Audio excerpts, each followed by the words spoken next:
children!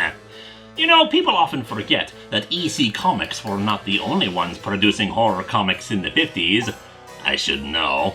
But let's take a look at the first issue of another horror anthology, Skeleton Hand!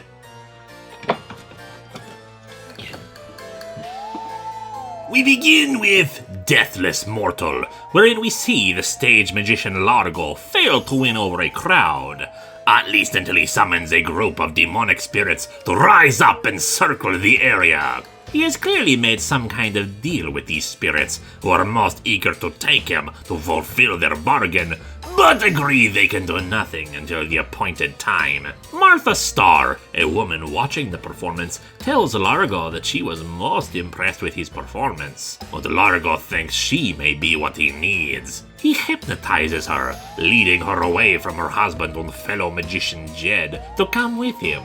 Jed can tell she has been put under a spell, but he cannot figure out how. He tracks him down at another show, where Largo's secretary, an old man, wishes Jed luck because of knowing exactly what he's going through. Jed soon observes Largo in action, using a spell to transfer Martha's youth into himself. Jed and Largo fight, but Largo summons the demon spirits again and has him taken to the Peak of Pain, a mountain where these spirits dwell. They get ready to torture him, but he speaks to them about Largo. They tell him that long ago he made a deal with them. They would be his servants until he grows old. As Jed points out, he is using his spells to keep himself young. Which seems a bit like a technicality at best. I mean, I can walk and talk, but you would not say that I am alive because of that. They of course want to finally deal with Largo, so Jed strikes his own deal. Give him 3 days to defeat Largo and keep him elderly, and they can have Largo, letting him go free if he succeeds. They agree and he gets to work, though as the 3 days are used up, he finds nothing useful beyond the fact that Largo is 300 years old. Remembering the secretary, he learns that he too had his wife's youth stolen by Largo, and then took a job with him because of the poor economy, I guess, and has been waiting 40 years to take his own revenge. They discover a black book of spells in Largo's possession, also possessing a timetable of when he needs to exchange youth with someone. Since it will be that very night, they trick Largo by having the secretary bump into him and set his watch back by 10 minutes. He misses his deadline to take Martha's youth, and the demon spirits happily take him away. Next we have Sea of Retribution. James Simon is sentenced to several years in prison for knowingly selling defective steel plates to the Navy, leading to many deaths. He doesn't care though, since his sentence will only be so long, and he has a lot of money stashed away. However, after a few months, a voice starts speaking to him in his dreams, telling him he could easily escape and live like a king now instead of later. Soon, a ghostly figure of an 18th century man arrives and uses his spirit powers to lead him out of the jail and safely to a boat, namely, the one that he had gotten sunk.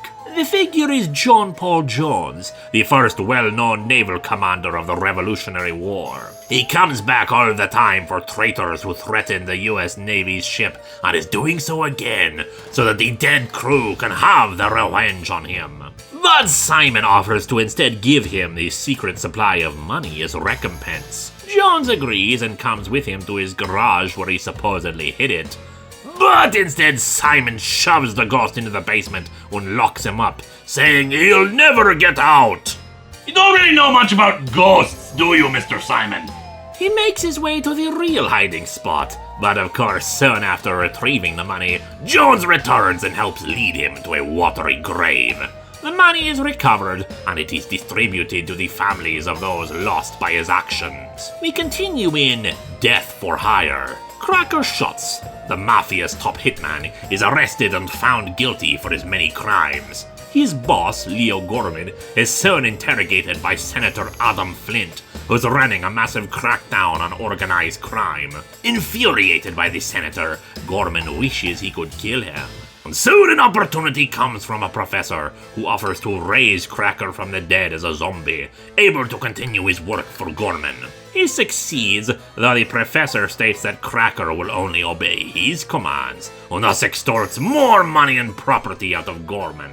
Deciding to finally deal with the professor and the senator, he instructs where it is he should be assassinated and replaces the bullets in the professor's own gun with blanks. Unfortunately, while Cracker is able to shoot the senator, the professor only had the one gun, so he shot him with blanks. During this, Gorman tries to kill the professor, but he's able to get to Cracker in time to order him to kill Gorman as well.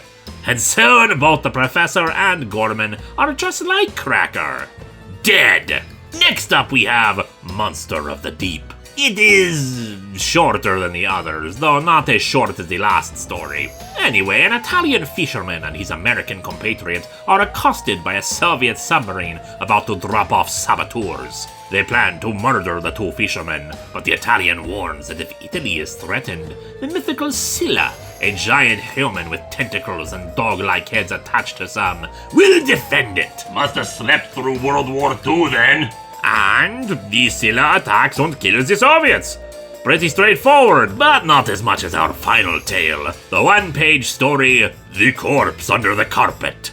An angry man murders his wife when she spends money on some new carpet and hides her corpse in a hole under said carpet. But he is soon brought to justice. However, the ghost of the woman can be seen rising from the carpet, demanding to be let free. There may not have been any actual skeleton hands, my children, but it still delivered on the thrills and chills one would hope for with such a title.